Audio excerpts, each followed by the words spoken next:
Alhamdulillah, you found this site in your search of knowledge. May you benefit from it, and may it help you in your Quranic, religious, and spiritual journey. Assalamualaikum warahmatullahi wabarakatuh. Welcome back to the Quran journey, one surah at a time. In our previous episode, we explored Surah Al-Fatiha, the opening chapter of the Quran, and the prayer for guidance that every Muslim recites every day. Today, we turn to one of the shortest chapters in the Quran, only 4 verses, yet the Prophet, peace be upon him, described it as being equal to 1/3 of the Quran. So, how can just 4 verses carry such enormous significance? The answer lies in what this surah teaches. It presents the clearest and the purest description of who Allah subhanahu wa ta'ala is. It removes every misconception, every false beliefs, every misunderstanding, and it reminds humanity of one timeless truth. There is only one God, and nothing is comparable to Him, Allah subhanahu wa ta'ala. Today, we'll explore why Surah Al-Ikhlas occupies such a special place in Islam, the historical circumstances behind the revelation, and the timeless lessons that these 4 remarkable verses continues to teach us.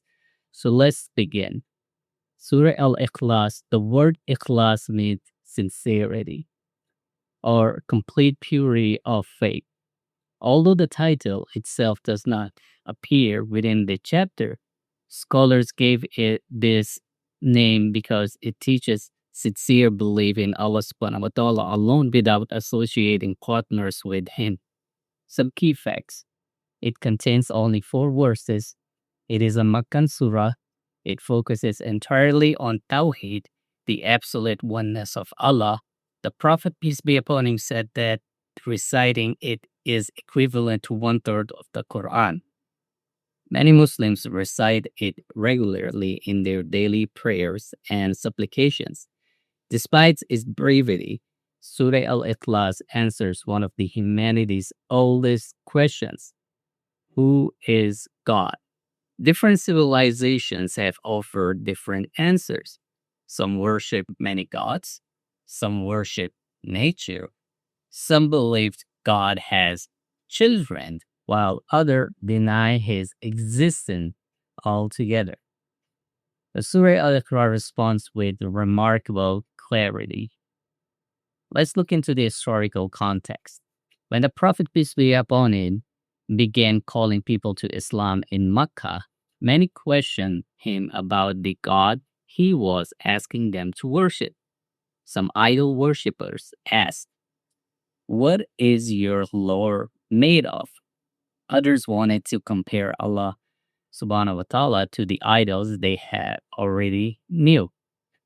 Some expected gods to have a family or ancestry, just as their deities supposedly did. According to Islamic traditions, Surah Al-Ikhlas was revealed as a direct answer to these questions. Rather than describing Allah subhanahu wa ta'ala in human terms, the surah corrects every false assumption. It teaches that Allah subhanahu wa ta'ala cannot be compared to his creation because the creator is unlike anything he has created. Verse 1. Say, He is Allah one. The surah begins with a command, say. This immediately tells us that this message meant to be shared.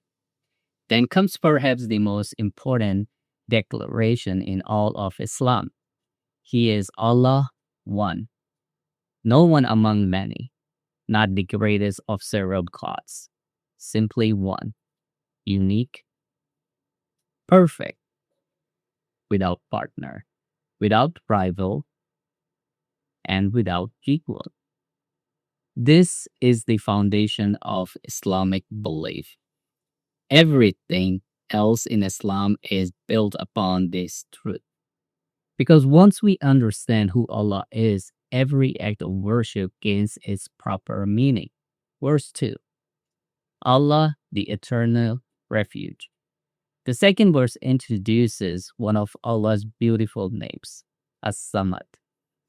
This Arabic word carries profound meaning. It refers to one who is completely self-sufficient, the one who depends on no one, yet everybody depends on him. Think about your own lives. Every human being depends on something: food, water, sleep, money, family, can be health. Even the strongest person has needs. But Allah subhanahu wa ta'ala has none. He provides for all creation while needing nothing from anyone. This verse reminds us the very true reliance belongs, not in temporary things, but in the one whose power never ends. Verse 3: He neither begets nor is born. This verse removes another common misunderstanding about God. Throughout history, many religions attributed children, parents, or family relationships to their deities. The Quran rejects this idea completely. Allah subhanahu wa ta'ala was not born. He has no beginning. He does not age. He does not die. Nor he has have children. These are qualities of created beings. Allah is the creator, not part of creation. This verse preserves the absolute uniqueness of Allah subhanahu wa ta'ala. It reminds us that we should never imagine him through human characteristics because the creator is far beyond human limitations.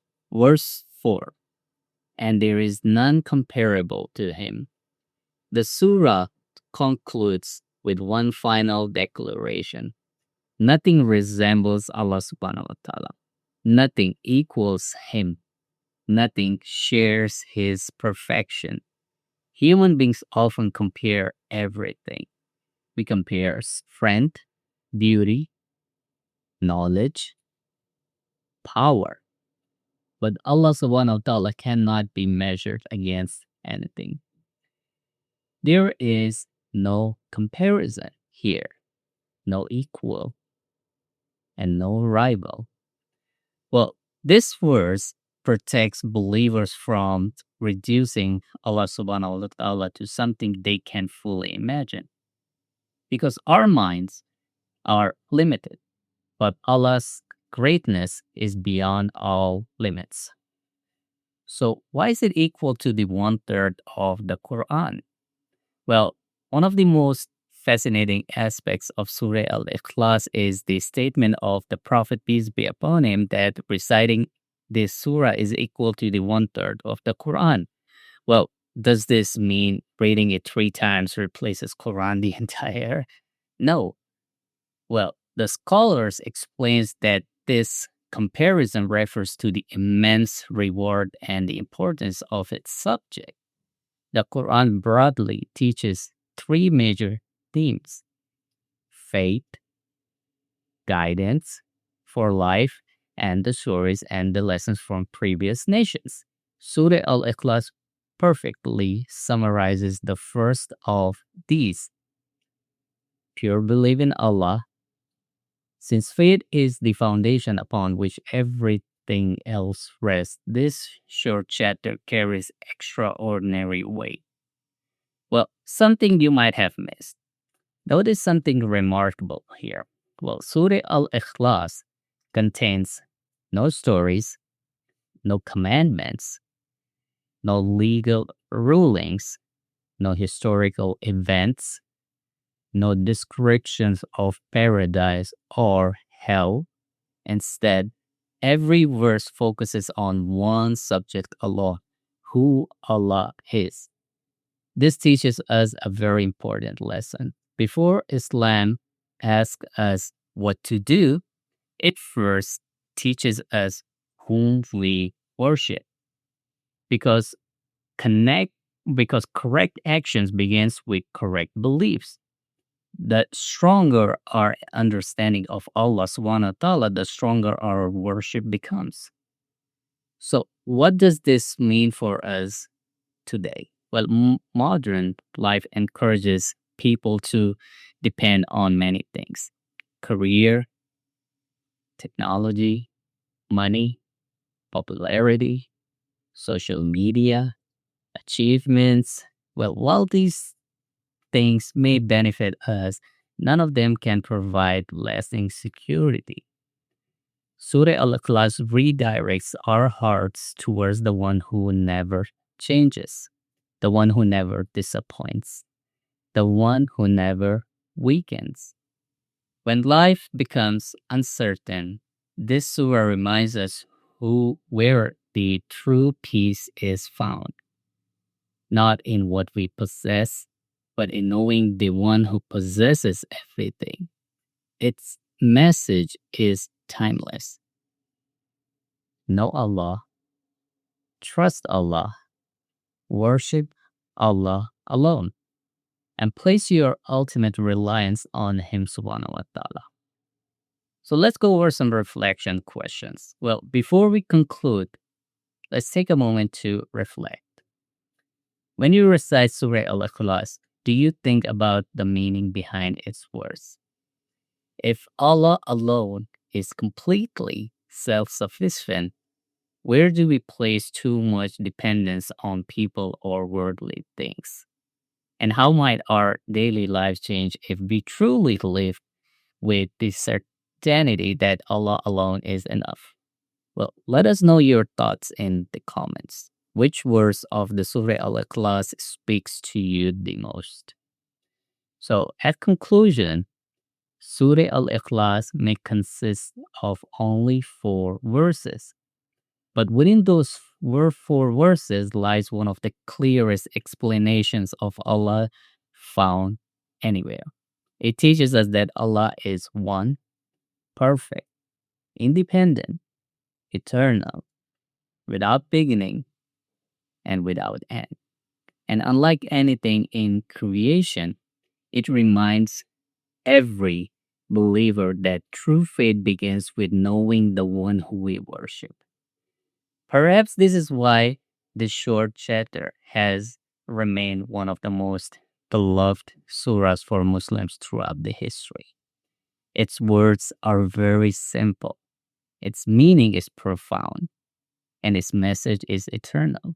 Well, in our next episode, we will explore another short but deeply meaningful chapter of the Quran, a surah that Muslims recite daily for protection, a chapter that teaches us to seek refuge in Allah subhanahu wa ta'ala from the unseen dangers around us. How can just a few words offer such powerful spiritual protection? Well, join us next time as we explore Surah Al-Falaq, seeking refuge in the Lord of Daybreak. Until then, thank you for joining us on the Quran journey, one surah at a time. May Allah subhanahu wa ta'ala increase us in knowledge, wisdom, sincerity, and understanding. Inshallah. Assalamu alaikum. If you could take a moment, please subscribe, like kindly. Your support will help maintain this site and keep it here on the web for many more years to come, inshallah. May Allah accept and multiply your reward and for all of us. Ameen.